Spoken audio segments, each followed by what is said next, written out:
Bienvenidos a una emisión más del podcast Confidencial HN. Este día vamos a hablar sobre un tema sumamente importante para nuestro país y es hablar sobre el tema económico. Uno de los principales problemas que tienen los hondureños es la falta de ingresos para mantener a sus familias, la falta de un empleo o un empleo que verdaderamente pueda explotar todas sus capacidades.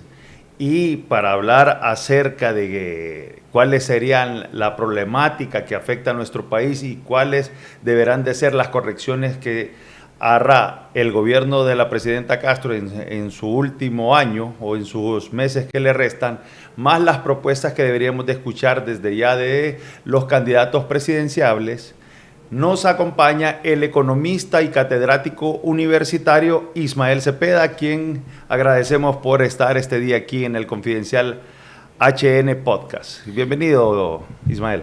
Muchas gracias por la invitación, sin duda es todo un placer estar con usted y bueno, los que nos mirarán y los escucharán, pues un fuerte saludo.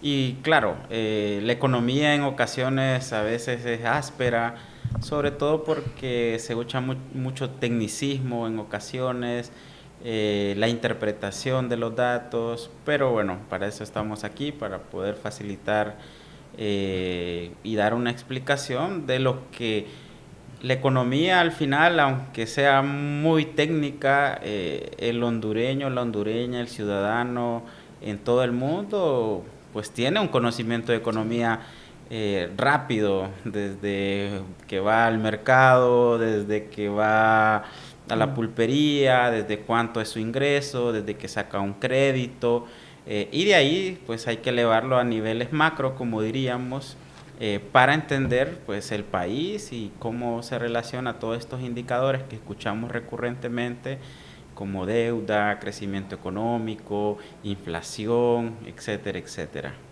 Y vamos a aprovechar que de su capacidad como catedrático para que nos lo pueda explicar de la forma más sencilla y simple, así el pueblo hondureño le entienda de mucha mayor forma. O sea, como dijo nuestro economista Ismael Cepeda, efectivamente el pueblo hondureño sabe que cuando va al mercado y no le ajustan los 500 lempiras para comprar, sabe que algo está sucediendo, que hay un proceso de inflación y que los precios están sumamente costosos. Entonces sí conoce y sabe perfectamente qué es lo que está sucediendo en el país.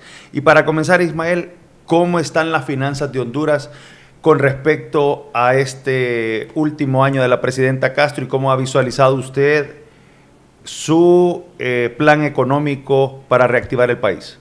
Bueno, en primer lugar, nosotros casi siempre escuchamos que todos los años se incrementa el presupuesto general de la República. Es necesario comenzar por aquí porque al final, antes del 31 de diciembre, aunque los últimos años se ha aprobado en enero, el presupuesto es esa herramienta donde se materializa las finanzas públicas, es decir, cuánto se le asigna a salud, cuánto se le asigna a educación, cuánto se le asigna a las Fuerzas Armadas, etcétera, etcétera. Y es aquí entonces donde ya comienza también a verse otra gran problemática, que es cómo se financia el presupuesto.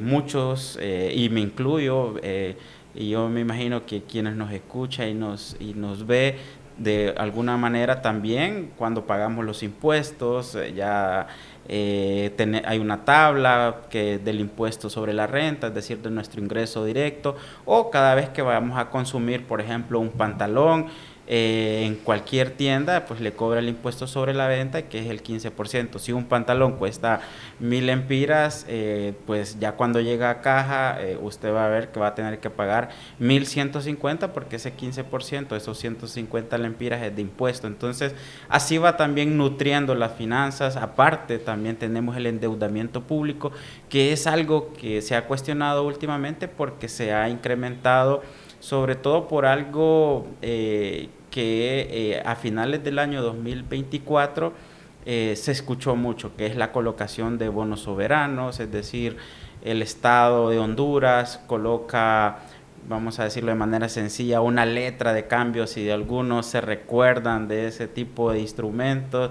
Cuando uno quitaba prestado, le decía al vecino o al jefe, bueno, yo voy a firmar una letra de cambio que pues me comprometo a pagar. Eso es un poco el bono soberano. Entonces se coloca a nivel exterior y pues se obtienen los recursos y los organismos internacionales. Por eso se celebra mucho el tema del Fondo Monetario Internacional, que también hay una incoherencia ahí entre el tema ideológico del gobierno actual, porque se supone que el Fondo Monetario Internacional ha hecho recetas, como decimos popularmente, a estados que al final no hay un mayor desarrollo, pero sí un control de las finanzas públicas para hacerle frente a los pagos, a las cuotas, por el endeudamiento que todavía les metió, como diríamos popularmente. Entonces, a nivel esto, así, de manera general, está el gasto, como he mencionado, salud, educación, infraestructura, pero también hay que ver los ingresos. Y para entender entonces cómo ha ido incrementando y qué impacta, pues prácticamente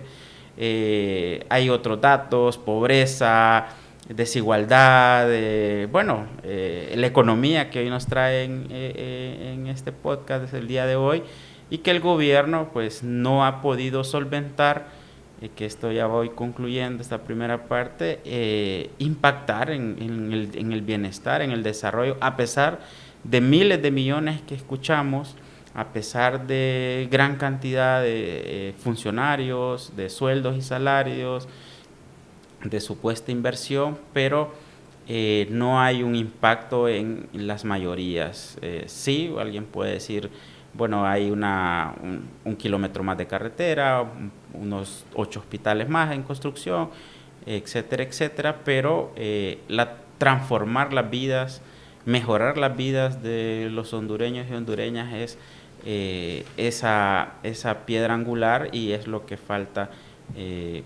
manejando una gran cantidad de recursos. ¿Aprueba usted como economista endeudarse para hacer pago de gasto corriente, tomando en cuenta que muchísimas veces el Estado de Honduras solicita a los entes encargados de financiamiento a países como el Fondo Monetario Internacional recursos para pagar salarios en el gobierno? ¿Le parece a usted que eso es productivo o es simplemente crear clientelismo político? Bueno, en este caso, pues al final el endeudamiento... primero no hay que satanizarlo, igual pasa como en el hogar, sí. Es decir, uno necesita endeudarse como sucede en la casa para algo productivo, algo productivo, o para el techo de la casa, para el techo, una emergencia que tal vez no puede cubrir con los recursos del salario o de lo que tenga ahorrado. Entonces aquí pasa igual, cuando un gobierno se endeuda para pagar sueldos y salarios, para pagar otro endeudamiento que ya ha sucedido en el estado de Honduras, es cuando la deuda, y algunos teóricos dicen la trampa de la deuda, es como estar bicicleteando, pero en una bicicleta estacionaria y que estamos pedaleando, pero al final, o cuando sucede o nos ha sucedido, es sacar una tarjeta de crédito para pagar otra tarjeta de crédito. Entonces, correcto, todas esas malas prácticas, tanto a nivel personal, pues se puede ver a nivel del Estado. Entonces,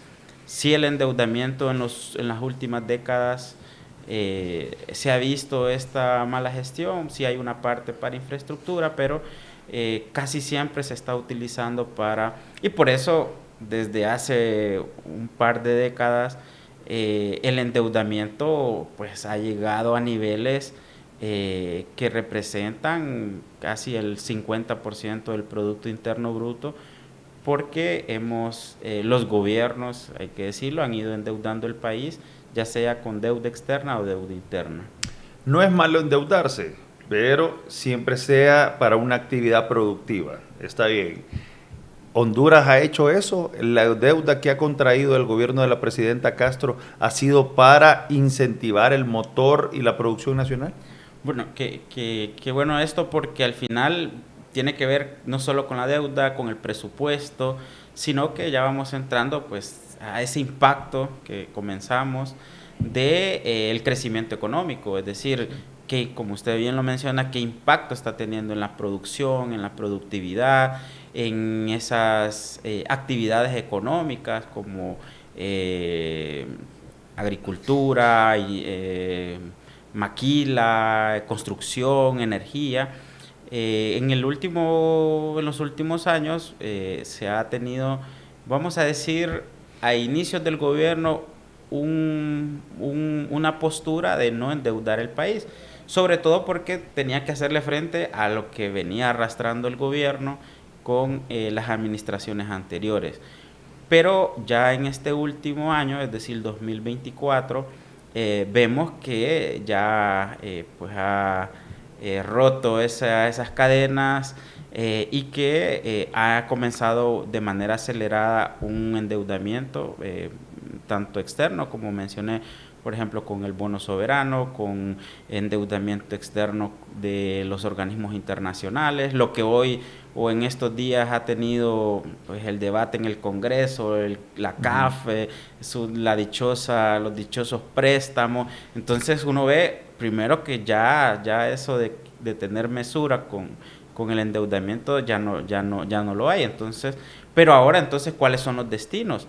Es aquí que es muy difícil como dar una sentencia, decir, bueno, se ha utilizado para sueldos y salarios, porque también se mezcla algo de la administración pública que vienen arrastrando las malas prácticas, que es la no transparencia y la falta de rendición de cuentas, que hemos tenido más funcionarios que pasan peleando día y noche por Twitter, por, bueno, X ahora, por los medios de comunicación, tratando de desvirtuar aún al mismo periodismo nacional y de investigación, y esos elementos hacen que uno pues no tenga la certeza, pero sí es una práctica que no ha cambiado, de que vayan destinados a sueldos y salarios y a cubrir algunas que al final le llaman capacidad instalada, vamos a decir, de las instituciones, es decir, va recursos a las instituciones para que lo manejen de alguna manera, y pues casi siempre es para el tema operativo de la institución y no para proyectos y programas que generen ese impacto y pues pueda mejorar la actividad económica. Pero preocupa, por ejemplo, cuando vemos que en secretarías hay 3 vehículos y 10 motoristas. Entonces ahí prácticamente hay 7 personas que no están haciendo la actividad productiva para mejorar los índices de atención que puede dar cada una de estas secretarías. ¿Por qué sigue ocurriendo eso? ¿Por qué el tamaño del Estado no se puede reducir? No vemos esa dinámica por parte de los últimos gobiernos. Siempre se mantiene la misma cantidad de empleados públicos. Bueno, es más, este gobierno ya ni siquiera publica la cifra exacta. Antes, por lo menos, el CIREP, el Sistema Integrado de Empleados Públicos, daba un dato de 210,000 funcionarios. Sin embargo, ahora se habla de más de 250,000, y pues una de las grandes causas es el clientelismo político, el tema de la militancia, ese pensamiento de que el que gana las elecciones gana el botín. Es un estado patrimonial, como le dicen algunos teóricos, donde al final creen que son dueños del patrimonio del gobierno, de los recursos públicos. Entonces hay, como usted menciona, 3 vehículos, pero hay 7 motoristas.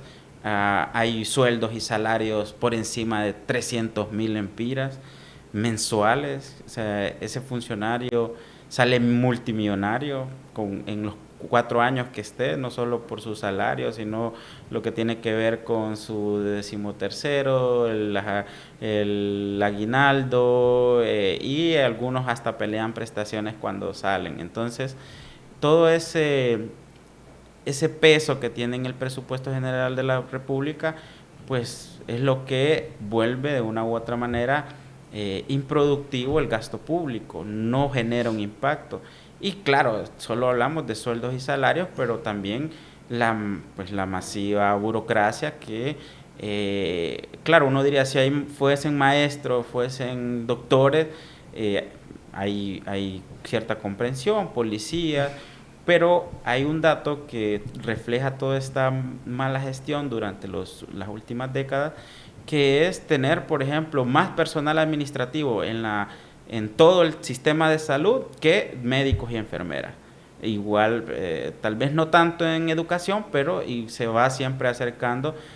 ¿Por qué? Porque tal vez hay que contratar a 2 secretarias, 3 secretarias para el ministro, otras 3 para el viceministro, no para el personal administrativo más gente, pero pues como he mencionado, es más por el tema de militancia, afinidad partidaria, para contratar a los que... Y por eso también hasta el mismo empleado público tiene esta noción de me lo gané en las calles, porque cree que tiene pues la obligación el partido de contratarlo en la gestión pública. ¿Es válido el argumento del gobierno cuando dice, bueno, nosotros estamos ampliando y engordando un poco el Estado debido a que la empresa privada no da la suficiente cantidad de empleo, entonces tiene que ser papá gobierno el que asista? ¿Es válido eso? Tomando en cuenta lo que usted mencionaba, que más bien el endeudamiento debe ser para generar políticas y planes o programas, proyectos de desarrollo que impulsen la generación de dinero en el país. Bueno, en este sentido hay un dato muy importante para el cierre del 2024, que es que ha reducido el empleo privado, se ha incrementado el empleo cuentapropista, como lo menciona o lo conceptualiza la encuesta permanente de hogares que hace el Instituto Nacional de Estadística todos los años para ciertos indicadores, pero como hemos estado hablando, el incremento fuerte se ha dado en el empleo público. Entonces, hay un contraste que no es prácticamente el gobierno que debe ser fuente generadora de empleo, sino la actividad económica, y aquí ya vamos dando ciertos elementos para seguir desarrollando de cómo están esas actividades, quiénes emplean, el sistema financiero cuánto emplea, porque por ejemplo ahorita lanzó un comunicado en estos días la Asociación Hondureña de Instituciones Bancarias por un comentario que hizo pues una candidata hacia la presidencia de señalamientos al sector financiero, y hablaba de más de 22,000 personas, que puede ser poco, en contraste que es la principal actividad que impulsa el Producto Interno Bruto, más del 20%.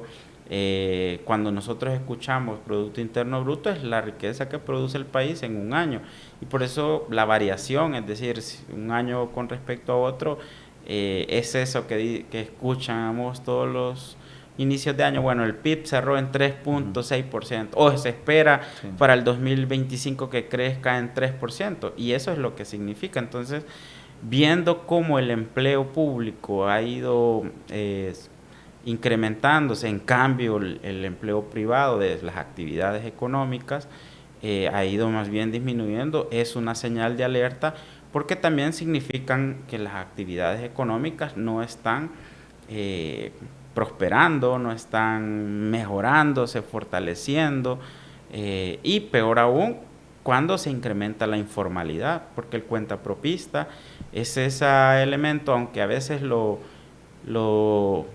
cubrimos con este tema del emprendimiento. Es que hay que ser emprendedor, pero el emprendimiento significa grandes retos y desafíos, desde una ausencia de Estado, porque no tiene capacidad de ir a un banco, o ser bancarizado, o bueno, el tema de extorsión, etcétera, etcétera, o al final también de un ingreso muy bajo, porque no es que hay bonanza económica para estar comprando jaleas o artesanía, o lo que tiene que ver con que las personas compran y revenden ropa, etcétera, etcétera.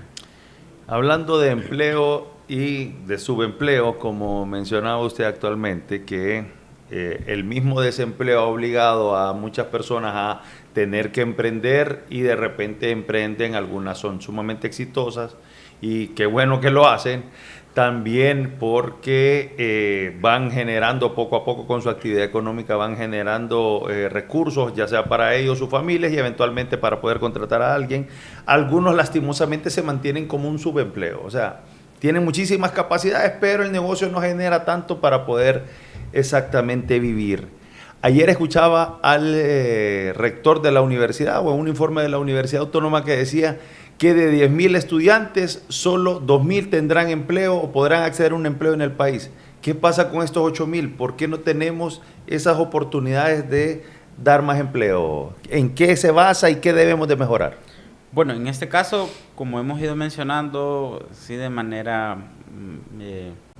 muy detallada, ahora pues las actividades económicas, como cerramos la pregunta anterior, que las actividades económicas pues nos han sido fortalecidas. Si agarramos el sector financiero, también tiene grandes desafíos, por ejemplo, el tema de tecnología, ya la mano de obra como tal cada vez se va desplazando por un cajero automático, por nuestras apps que tenemos en el teléfono. Entonces también el Estado debe estar pendiente a este tipo de situaciones, porque hay sectores, o lo que sucede en la industria, que desde hace 200, 300 años, sobre todo con esta visión marxista, pues dice, bueno, el obrero va a ser desplazado en las maquilas, en la industria, porque al final pues viene una maquinaria a sustituirlo, y que de una u otra manera se ha ido cumpliendo con toda esta innovación.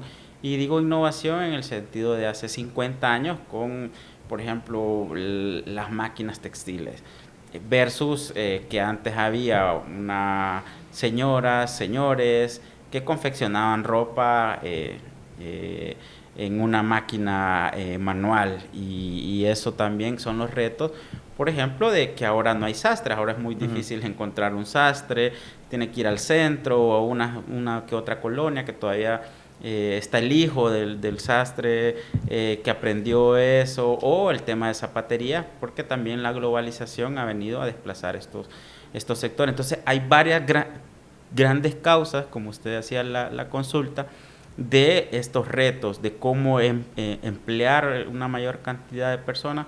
Claro, por nuestra economía, vamos a decir que la agricultura sigue siendo, tal vez no tanto en riqueza monetaria del Producto Interno Bruto, porque solo representa el 10% del PIB durante las últimas décadas.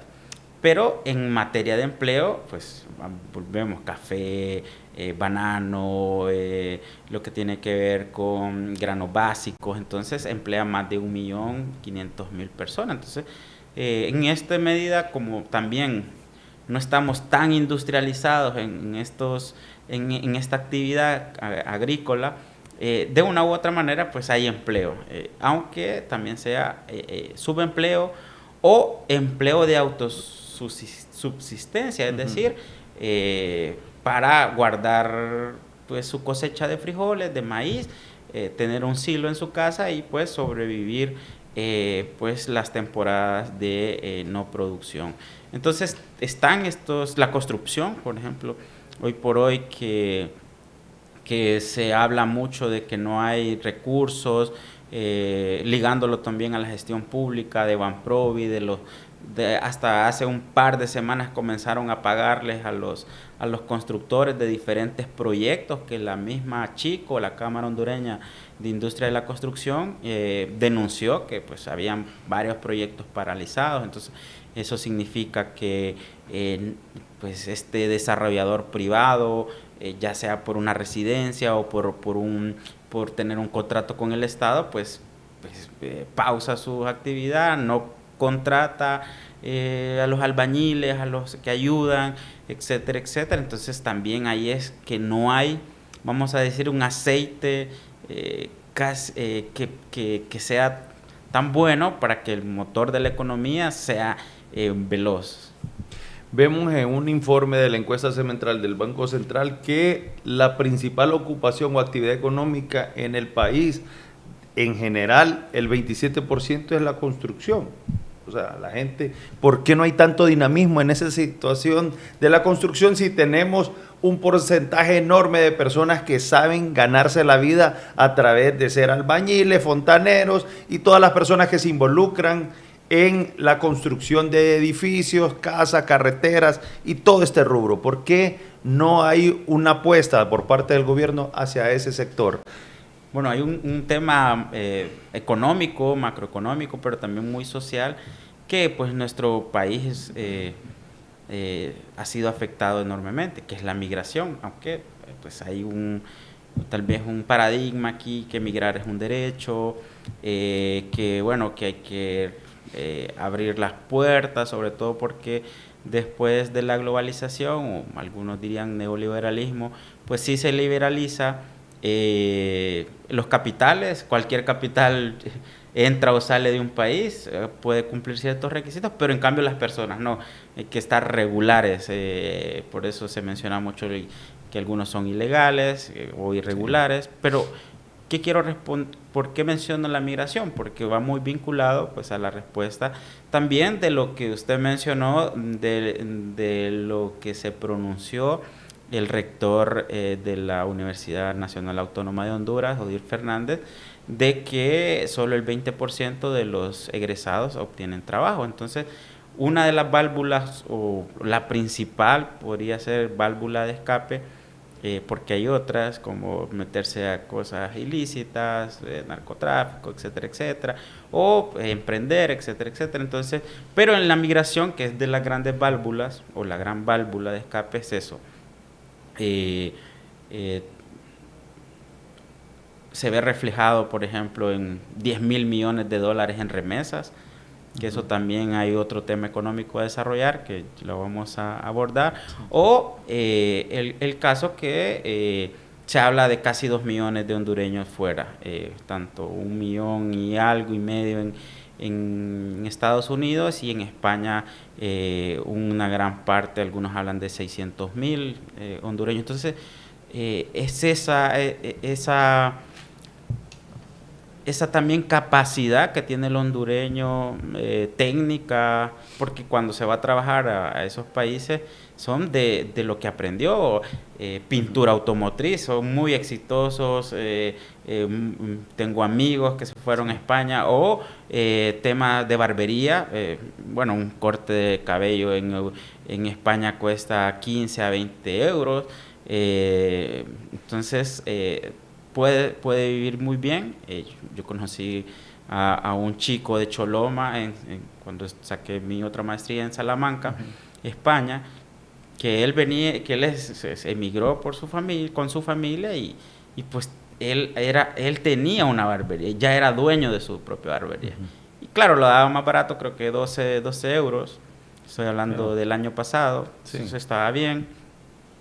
Y era hondureño, y contrató a otro hondureño para... Entonces, esa emigración con esas capacidades, esas habilidades, también uno se alegra porque, bueno, si en el país no pudo tener estas condiciones o mejorar sus condiciones, pero también vemos la otra cara de la moneda. Estamos perdiendo mano de obra semi cualificada, en este caso técnicos, o la no calificada, es decir, los que no...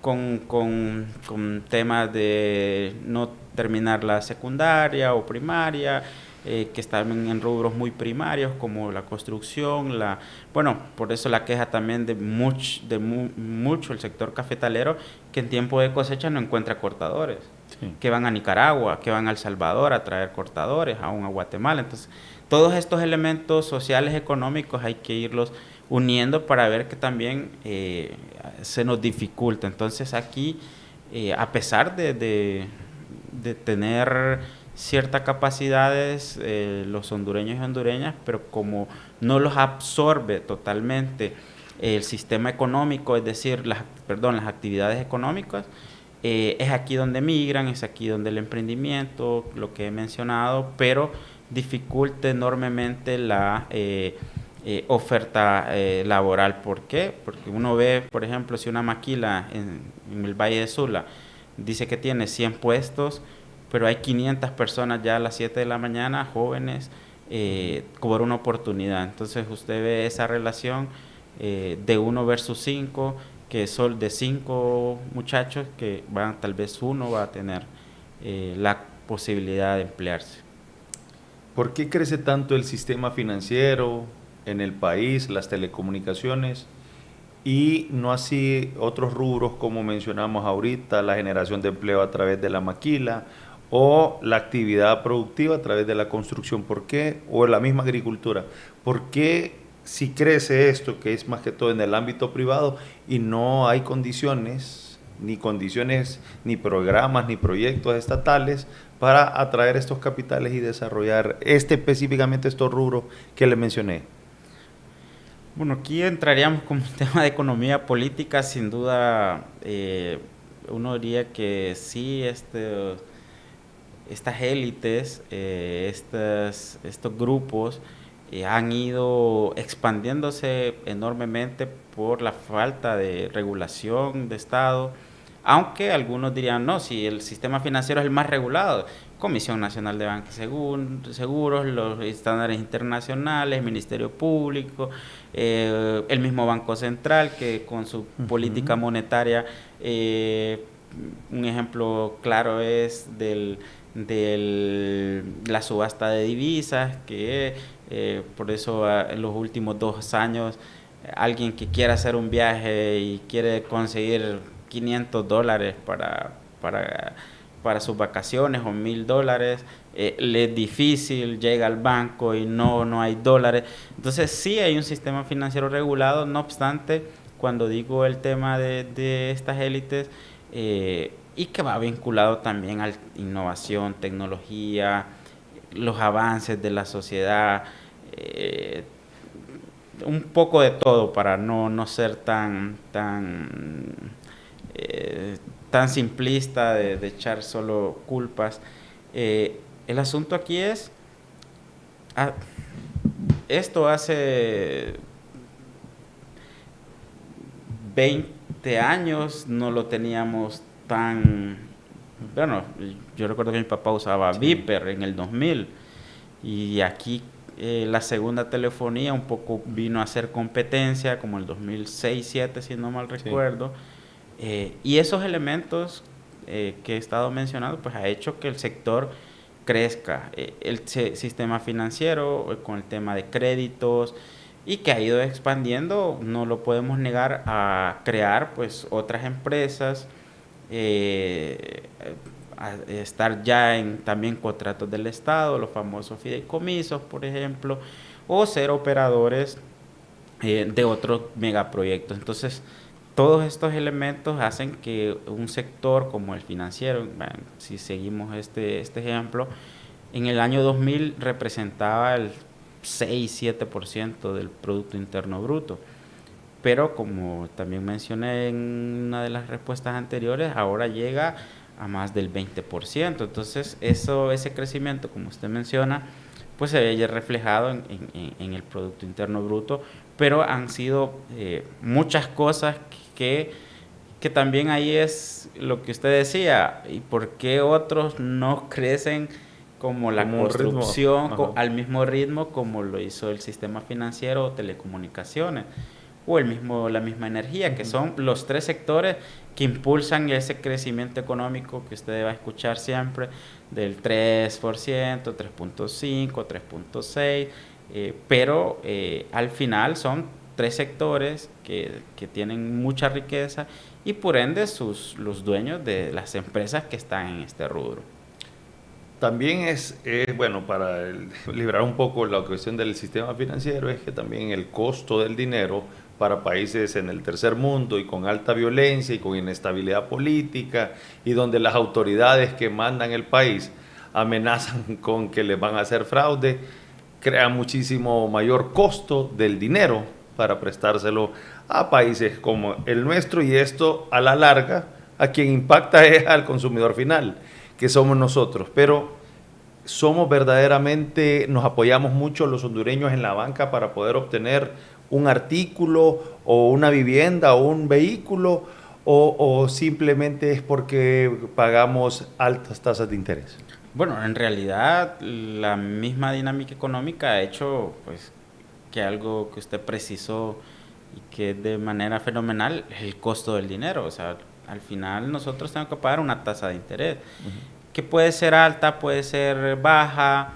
También aquí es donde también decíamos, no es de echar culpas, es, bueno, hay una tasa de política monetaria, por ejemplo, que son las referencias que da el Estado a través del Banco Central, que es la autoridad monetaria, entonces manda esas señales y bueno, se disparó en los últimos meses porque recordemos que el año pasado se incrementó por ciertas situaciones esa tasa de política monetaria, entonces son señales que le mandó al sistema financiero y las elevó.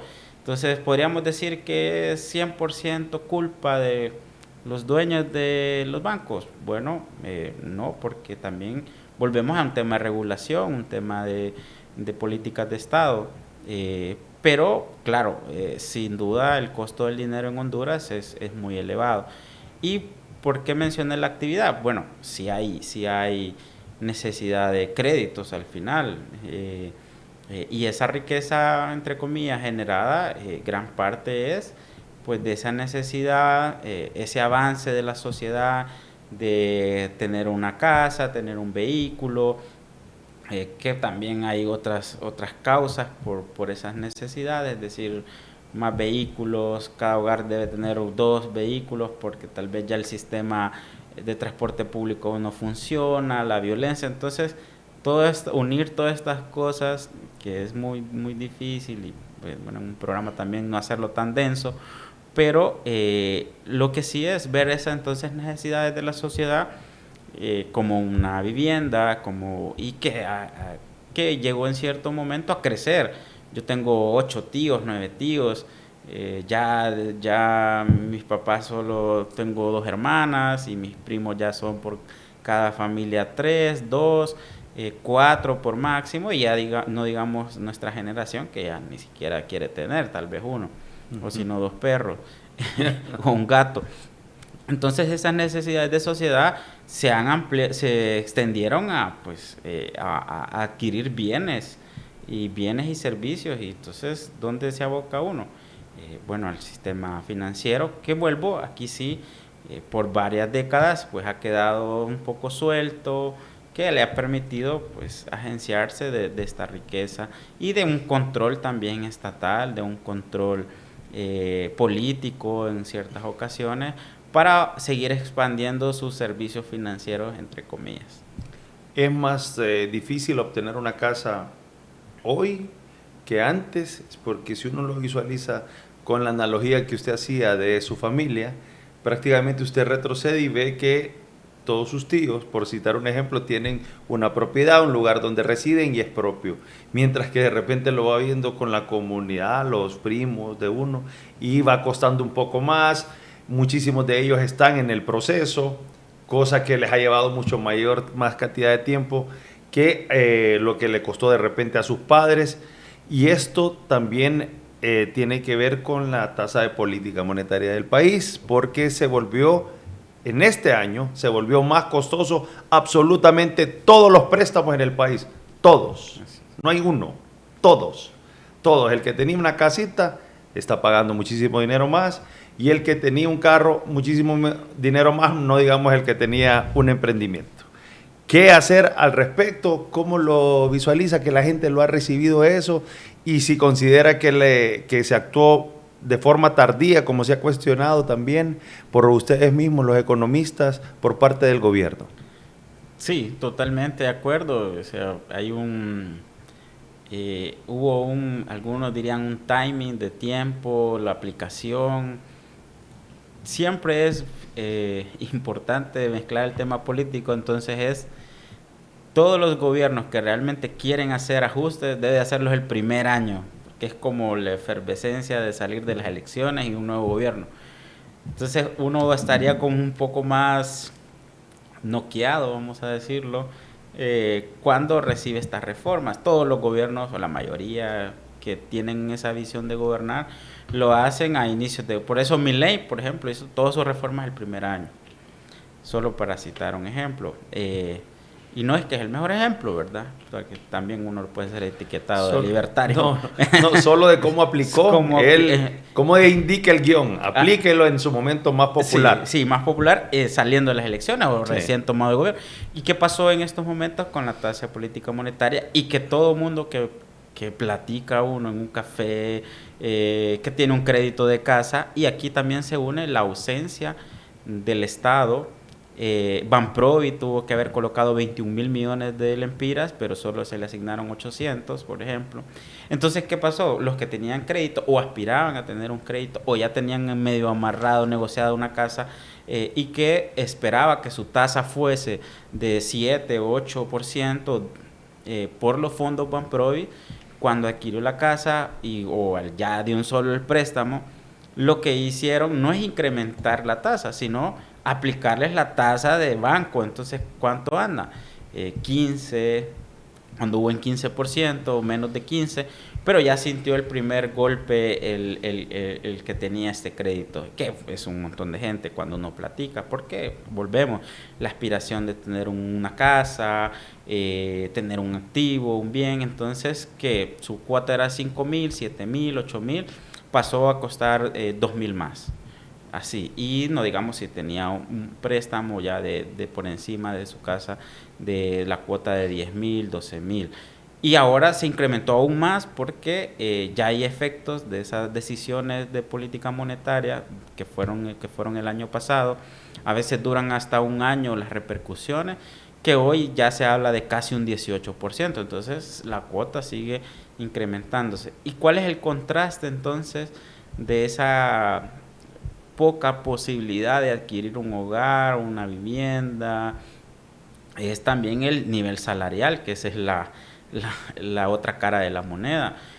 Los trabajos cada vez más, aunque pareciera una remuneración buena, 20.000, 30.000 lempiras, pero otra de las caras de la moneda, o ya sería como un dado, otra cara del dado, es que el costo de vida en los otros bienes, no solo los créditos, sino los alimentos, la educación, la salud, lo que tiene que ver con los servicios públicos, se han encarecido, que uno termina pues su sueldo a veces solo verlo pasar, ir al supermercado y con 5.000, 3.000 lempiras, usted no llena ni una carreta.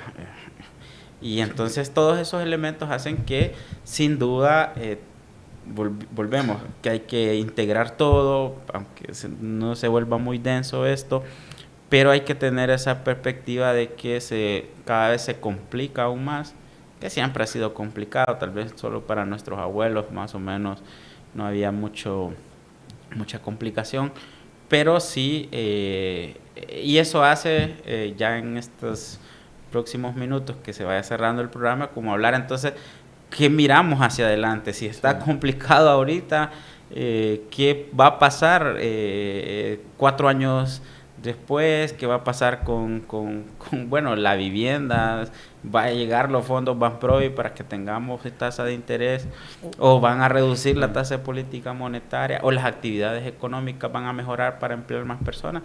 Esas son las expectativas del próximo gobierno, que hoy por hoy, y así me encantó cómo inició el programa, es cómo los candidatos y candidatas realmente tengan propuestas más allá de estar peleando. Usted mencionó algo puntual, quiero hablar un poquito sobre esto de Banprovi. Usted mencionaba que tenía que invertir 21.000 millones de lempiras y solo invirtió 800 millones. Entonces estamos hablando que 26 veces menos dejó de invertir el Estado de Honduras en proyectos para que usted pudiera acceder a una vivienda. ¿Con qué dinamizamos si usted tiene vivienda? Con lo de la construcción que mencionamos al inicio. Entonces, ¿qué pasa? No, pero es que no tiene dinero el Estado. Bueno, aquí se puede endeudar con el CAF para cuestiones un poco superfluas, como dar capacitaciones para que la gente entienda si es hombre o mujer, o si se quiere percibir como un caballo, o lo visualiza usted mejor e invertir en darle casa a la gente. Bueno, aquí es donde vamos a retomar el inicio del programa del presupuesto.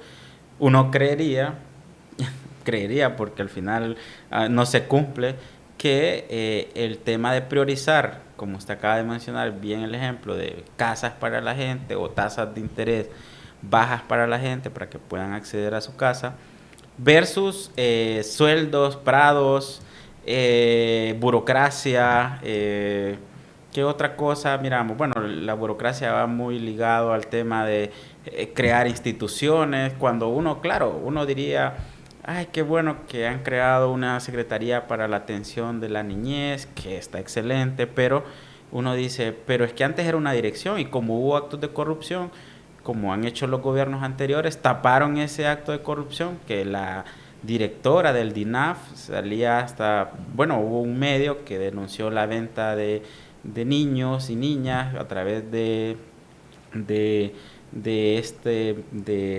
cuando uno los adopta, cuando adopta un niño, una niña, y después salió un audio de una empleada, audio de la directora que le decía que le iba a incrementar 15,000 lempiras, pero que 10,000 iban para ella. Entonces, ¿y qué se hizo esa vez? Bueno, se destruyó, porque al final DINAF se destruyó, se creó una secretaría de CENAF, y ahí es un ejemplo cómo la burocracia crece, cómo, claro, vuelvo, pareciera que las intenciones fueran buenas, porque bueno, ahora sí hay una secretaría para la niñez, para la juventud, pero al final las intenciones es más, en este caso, tapar la corrupción que hubo en esa vez, no hubo nada de la directora, desapareció del ruedo político y pues más burocracia. Entonces, todos esos elementos uno creería que, volviendo a su pregunta, que el Estado o el gobierno como administrador del Estado pues prioriza pues el bienestar. Y eso me lleva a decir algo, ¿por qué no se hace eso? Bueno, aparte de querer favorecer grupos, etcétera, etcétera, pero un poco más técnico, soñador, es que no hay planificación en el país. Tenemos una Secretaría de Planificación que no planifica el desarrollo. O sea, a mí me encanta, y con esto voy cerrando esta participación, a mí me encanta siempre y uno lo usa para el tema de planificación, el diálogo en Alicia y el País de las Maravillas. Si no hemos leído el libro, por lo menos hemos visto la película. Y cuando Alicia llega al País de las Maravillas y se encuentra el gato Sonrisas, que desaparece y todo, y solo le pregunta a Alicia, ¿cuál es el camino? Y le dice el gato Sonrisa, ¿y a dónde quieres ir? Entonces le dice Alicia, a cualquier lugar. Entonces le dice el gato, entonces cualquier camino. Entonces, si no hay una meta, si no hay un objetivo, en este caso, hablando como país, desarrollo, empleo, mejor ingresos para la familia, salud, educación, y no solo mencionarlo, porque eso casi me pareciera que me estoy tirando de campaña, que solo eso se menciona, pero materializarlo en un plan y visión de país que tuvimos en el 2010, pero nadie siguió, tener ese horizonte. Entonces vuelvo a la planificación. Eso es planificar el desarrollo. Y entonces cada vez que no hay, en este caso como ha sucedido en el gobierno actual, pues dineros por acá, dineros por allá, pero como iniciamos el programa, no hay un impacto, no hay un desarrollo, no hay una mejora en la producción, en la productividad, en la eficiencia y eficacia de los recursos, en mejores actividades económicas, etcétera. ¿Podrá los 10,000 millones de dólares que mandan los hondureños seguir sosteniendo a lo largo de los años este país, tomando en cuenta, por ejemplo, y me voy a la principal pérdida que tienen los hondureños en el país, que es la Empresa Nacional de Energía Eléctrica? Se pierden alrededor, dicen los expertos, 2 millones de dólares diarios. O sea, ¿quién va a aguantar? ¿Qué país va a aguantar que usted genere 100 megas y que pierda 40 o pierda 38? O sea, ¿cómo económicamente un economista puede decirle a la presidenta Castro, sí es viable ese proyecto, presidente? Sí, es bien complejo porque también está esta visión de que ha crecido el Estado, ha crecido el gobierno, entonces hay que tener como acaparado ciertos rubros, en este caso la energía. Y también no quiero como sonar muy libertario, más que cité a Milei, pero sí, no muy liberal de el tema energético. Entonces aquí, cuando se tiene esa visión de que todo lo quiere manejar el Estado o el gobierno o el partido en el gobierno, pues la administración a veces no se deja ver estas cosas que son al final temas básicos, que usted lo simplificó diciendo, bueno, si genera 100 y pierde 40, pierde 30, pierde 20, debe de haber algo. Y aquí es donde también volvemos al tema del presupuesto, la inyección que está dando el Estado, llámese por subsidios, para el programa de pérdidas, técnicas y no técnicas, etcétera, o el mismo incremento de burocracia para el mismo programa, para andar haciendo mejoras, entre comillas, toda la inversión que se está haciendo en estas plantas que cada semana o cada 15 días se inauguran. Pero el asunto es, bueno, esperamos que todo este acumulado de costos, de pérdidas, más adelante, esperemos muy pronto, pues ya se conviertan en beneficios. ¿Y cómo beneficios? No solo mejor servicio, precio de la población, este subsidio cruzado que al final pues sí se le da a una persona subsidio, pero lo asume la comercial y parte residencial, que se elimine ese subsidio cruzado. Entonces, esos elementos hacen que tengamos la esperanza, entre comillas, que tiene que llegar ya los beneficios, no solo los costos que hemos estado asumiendo actualmente de tener una empresa nacional de energía eléctrica con décadas de déficit. Ismael, yo siempre he dicho que la gente no quiere vivir con 150 kilovatios de subsidio. Siempre lo he dicho y alguna gente me dice, ¿por qué lo desea así? Porque la gente quiere tener tele, estufa, refrigeradora, lavadora, secadora, si es posible, y quiere vivir bien. Totalmente de acuerdo. El gobierno cuando le dice, tengo subsidiado con 150 megas, lo está condenando que usted viva con un foco. Eso no es una calidad de vida, ni podemos transmitirlo como un índice de desarrollo humano eventualmente, ¿no? Así es. No, totalmente de acuerdo. Yo creo que, bueno, hay investigadores sociales, por ejemplo, que decían, ¿cómo mide la pobreza rural? Si tiene o no tiene refri. ¿Por qué? Porque parece algo como sencillo, pero a la vez, ¿qué quiere decir tener una refrigeradora? Como dice usted, bueno, tener una refrigeradora implica que tiene conservación de alimentos, que puede acumular ciertas verduras, legumbres, etcétera, bueno, alimentos, y que pueda tener mejor calidad de vida, información, ocio, un televisor al final. Ocio es parte del ser humano, el ocio es parte de la canasta básica. Entonces tener un buen televisor, echarse ahí 2 horas, 3 horas, 4 horas viendo Netflix, está bien. Entonces, está recreándose, está recuperando energía de repente. Necesita y volvemos. Y comparto totalmente con ustedes, es calidad de vida tener los enseres domésticos. Y claro, si uno los empieza a contar, todo no va a sobrevivir con 150, ni siquiera 250 kilowatts, porque se va a exceder. Entonces ya al final no había pensado esa relación, créanme lo que me agarró desprevenido, no, pero está totalmente... Pero es que en la relación la gente lo que quiere es la plata en la bolsa. Déjeme a mí que yo pago la luz y yo digo hasta cuánto puedo pagar. Eso es lo que verdaderamente la gente quiere, y hacia eso debemos aspirar. Ya para finalizar o ir finalizando, le salió la relación con China guaya, como dicen en el barrio, al gobierno de la presidenta Castro, porque ellos aspiraban a vender millones de dólares de productos hondureños y no les han consumido absolutamente nada. Bueno, es más, pues, enviamos 80 millones de libras de camarón a Taiwán y no nos compraron pero ni para un barrio, ni para el barrio La Kennedy y Pekín compraron camarones. ¿No fue mal? Yo diría que sí, por lo menos hasta ahora. Vuelvo a la esperanza, porque tampoco no puedo venir a pero sí podemos decir que hoy por hoy estamos cabales. Fue una mala decisión y más que no, fue una decisión apresurada en primer lugar, luego poco negociada.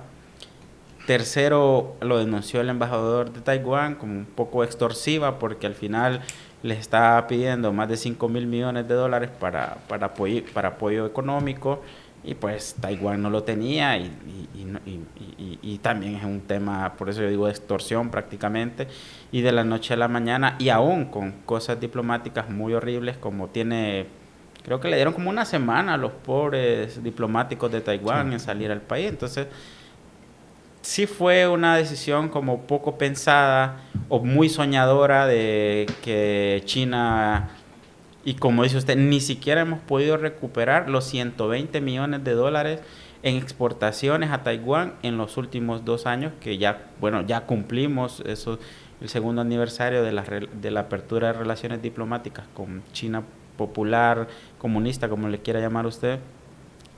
En cambio, se ha incrementado la importación. El dato del 2024 es que pasamos en el 2023 de $2.200 millones de importación a $2.500 millones de exportación. Es decir, importación, estamos diciendo que se incrementó en un año más de 300 millones de importación. Y en cambio, las exportaciones, antes exportábamos a China popular, comunista, como le quiere llamar, si no mal recuerdo el dato, entre 25 millones de dólares, y apenas hemos llegado al cierre del 2024 a 55 millones de dólares. Entonces, ni siquiera se ha recuperado los 120 millones que le exportábamos a Taiwán por esta apresurada decisión, y no digamos otras cosas que tenía Taiwán, como cooperación, apoyo presupuestario, a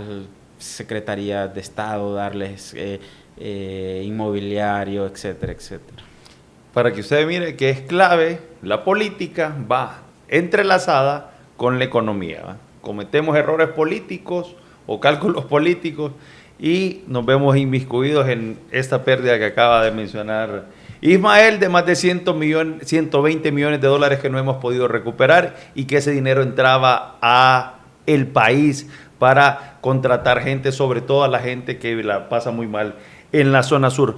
Finalizando ya, Ismael, y agradeciendo sin duda por habernos acompañado, preocupa muchísimo la devaluación de la gente, porque las personas, por ejemplo, que antes ganaban alrededor de $500, hoy están ganando, por la devaluación y por la inflación, alrededor de unos 480. O sea, están perdiendo capacidad de compra permanentemente en el mercado hondureño.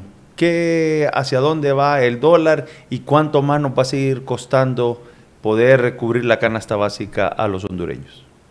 Bueno, en primer lugar yo diría que va a haber una decisión política, más allá de la técnica económica, de detener esa depreciación. Es decir, ya superamos los 26, pero para la campaña no creo que lleguemos a los 27. Sería algo, muy preocupante. Aparte del político, yo digo, del país, que usted también muy bien lo ha mencionado, que es la segunda parte, es decir, se encarece la vida, sobre todo porque se habla de que más del 50% de la canasta básica es importada. Es decir, imaginémonos esa cebolla, que aún creemos que hay cosas que las producimos totalmente aquí, es de Guatemala, es de Nueva Zelanda. Entonces, ¿cómo paga? Con dólares. Si un saco costaba, no cuesta eso, pero para dar un ejemplo, costaba $100, perdón. El importador de cebolla en el mercado pues tenía que dar 2.550 lempiras por ese saco, pero como ya sobrepasó los 26, ahora da 2.620, porque anda en 26.20. Entonces ahí se encarece un saco de cebolla que era que es un saco al final de ayer y hoy, y va a ser mañana un saco con tanta cebolla. Entonces, pero se encarece. ¿Y qué pasa entonces cuando va nuestra madre, nuestra tía, nuestra abuela al mercado? Bueno, pues la cebolla está más cara. Con este ejemplo sencillo, la depreciación ha estado afectando enormemente, sobre todo porque se ha depreciado de manera acelerada desde octubre del año pasado, por la decisión, volvemos, de tasa de política monetaria, de depreciación, que todo va muy ligado a complacer al Fondo Monetario Internacional por el tema de préstamos que mencionamos al inicio. Y para cerrar entonces, no solo es el tema directo o inmediato de la canasta básica. Para producir en Honduras se habla de un 80% aproximadamente de bienes, productos, servicios que hay que importar. Un ejemplo claro es, hoy por hoy que estamos filmando esto, las cámaras, estos micrófonos son importados. Si lo hubiesen importado hoy y este micrófono costaba $10, pues antes eran 255 lempiras, pero si lo hubiese importado hace 8 meses, pero si lo hubiese importado hoy, ya costaba 262 lempiras.